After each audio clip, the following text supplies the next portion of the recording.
Just want to get your thoughts on the alignment with the 4-4-2 and with Joseph up there on his favored right side, but as a forward, the ideas behind it, and also any ideas that are related to Joe in how you set up. Yeah, it was not necessarily something that we will always do, but it matches up well against the things that they like to do, the way they structured, and specifically putting Joe on that side, put him a little closer to Gabe so that they could work together. When Joe was able to run out or stretch the field, it gave Gabe some space to be able to work. And as Joe ran out and he recycled on the wing, then he's on his favorite right side sometimes. So it creates a little bit of fluidity, I guess, between the two, and it gives us something different that we wanted to see as well. We were trying not to get Mickey too high, through stretches of the game, and so it allowed Joe and Gabe to work together a little bit on that side and try to pull their back three apart, back five apart. And so it's stuff we've done a little bit in the past. Joe's done it a couple of times last year. But I thought just, in this particular game and given their qualities, it might be something that works in our favor, and maybe we can get Gabe going a little bit and Joe going doing it. So, Greg, you talked, I think, about taking care of business in the first leg. Is the 0-0 draw for you taking care of business? Yeah, I don't think it's bad at all. I think being able to get the shutout is important. Not giving up a away goal is huge. I think in these things, would like to have had a goal, but I'll take the shutout over the 1-0. I mean, over giving up a goal over a 1-1 or anything like that. So I think it's a good result. Also, us playing clean for 90 minutes, and not doing something that to hurt ourselves, but having a clean game, I think is important. It's something that, after the game the other day, we chatted as a group after the game the next day, and it was something that was important to everybody that we got to collectively working and shutting down opposition, getting 0. We know we're going to find chances. We're going to create chances, that kind of stuff, but we can't stop shooting ourselves a little bit. And so that's why I think it's important. We set ourselves up there. If we can get one goal, then, win or draw is in our favor. So I think that's a positive thing. And is there any update on Maya Yoshida? He started to feel like he was getting tight, and so he sat down as a pro instead of trying to push it. Nothing significant, and from our understanding, it's hamstring related, but it was so it's nothing significant. We'll kind of assess and see what that looks like for this weekend and as we move into next week. But I think he escaped being anything bad. That's what it seems like so far. Hey, thanks for your time. Zanka came into a high pressure situation. What do you think of his performance? And then what do you think of Diego in that central role? Thank you. Yeah, I thought Zanka came in and found the rhythm in the game right away, just comfortable on the ball. I think it was maybe the first time he and Amiro had just played together, just the two of them. And so I thought, immediately those guys are working through their relationship, but I thought it was a very professional performance by him. He's a good game reader. He's a super experienced, again, his comfort level on the ball and just finding passes and recognizing what pressure is coming at him, things like that. So I thought he had a nice solid game. And I thought, again, it brought us, by losing someone like Maya, who brings some composure to the group, I thought inserting someone like Zanka, I thought he gave us some similar qualities in that regard. So, hey, Coach Greg, talking about the team's attacking performance today, what do you see was good with the attacking, and what adjustments are you planning on working with the team towards breaking the defense of Tigres on your next match with them? Yeah, I think this is an interesting game for me because, and I love these games, if I'm being honest, because the opposition, they have 11 good players who are all competent on the ball, and they have structural ideas, and they are trying to pull you apart. And so for us, you really have to respect every play inside of the game. You have to respect your possessions and making sure you're not just giving the ball back to them because they're too good to be given, and you have to work really hard to get it back.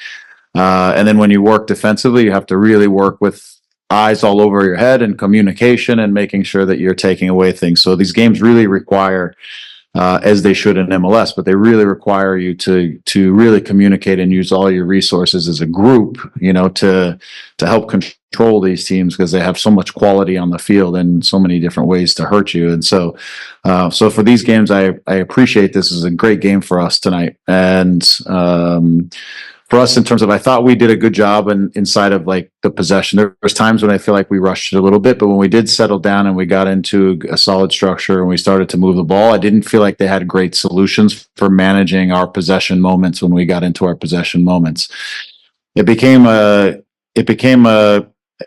game of how to turn those possession moments into like real chances again. Again, when teams are in the back five, you have to be able to pull them apart, or else you can run into numbers situations. And so we were trying to do that. It's, again, the 4-4-2 version is not something we play in all the time. So a little bit of that coordination was not always, the timing wasn't always perfect, and the coordinated movements weren't always good, but so we were able to keep the ball, but I don't know that we were able to really pull them apart as much as we would have liked to in the grand scheme of things.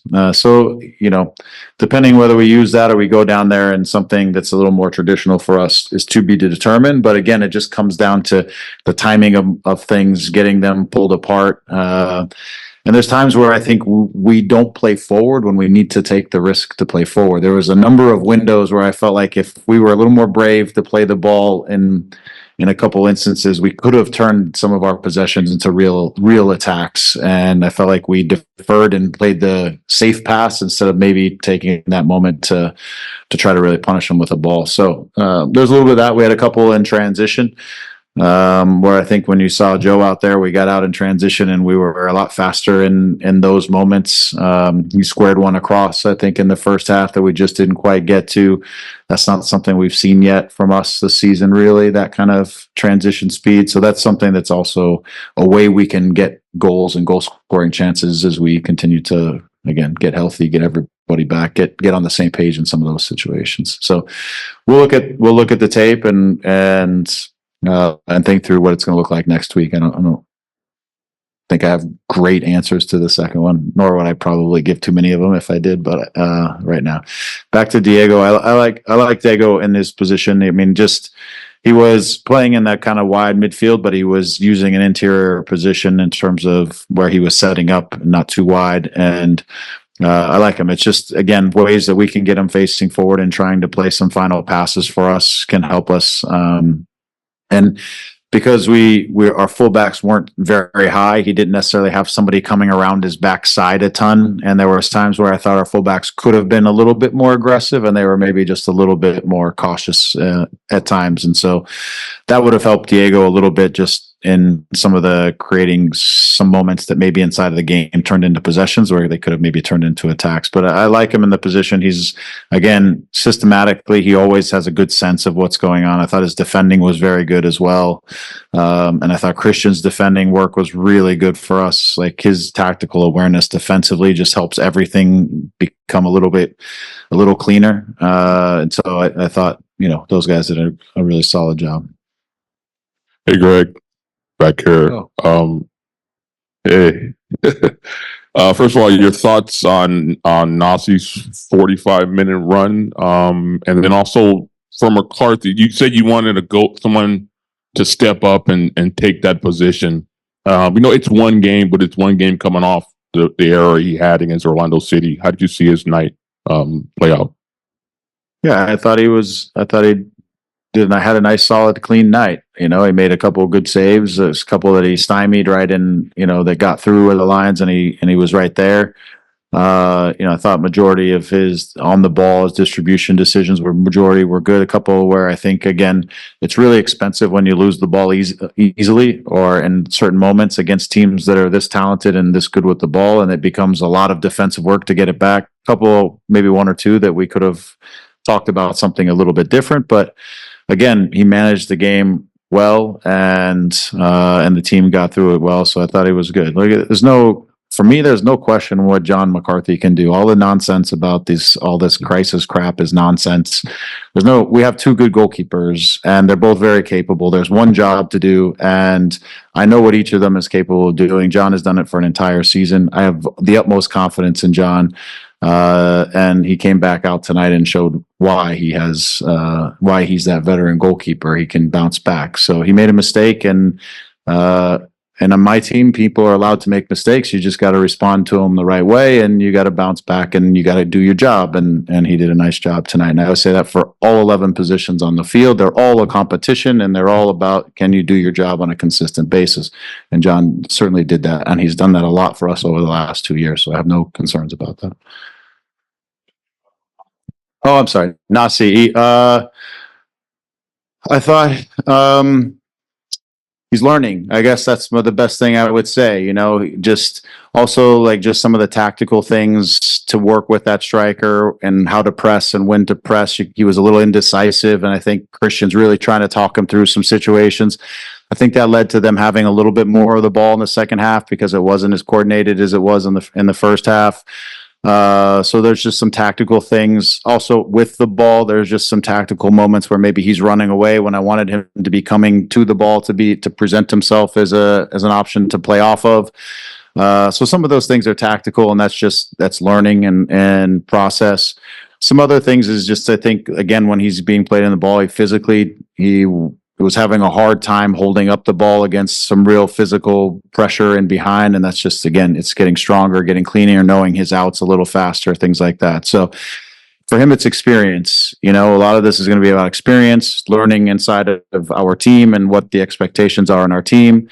The one thing, if I could light a little fire under his rear end, just to be just a little more aggressive and a little more nasty, I think he would benefit from that. That's the one thing personality wise I really want to see from him, is like just be so hungry to want to get to the goal and get in front of the goal and to battle for every little detail inside of that. But some of the other stuff is learning. There's a lot of things going on up here for him right now, I'm sure. So it's patience and process, and he'll continue to work towards it.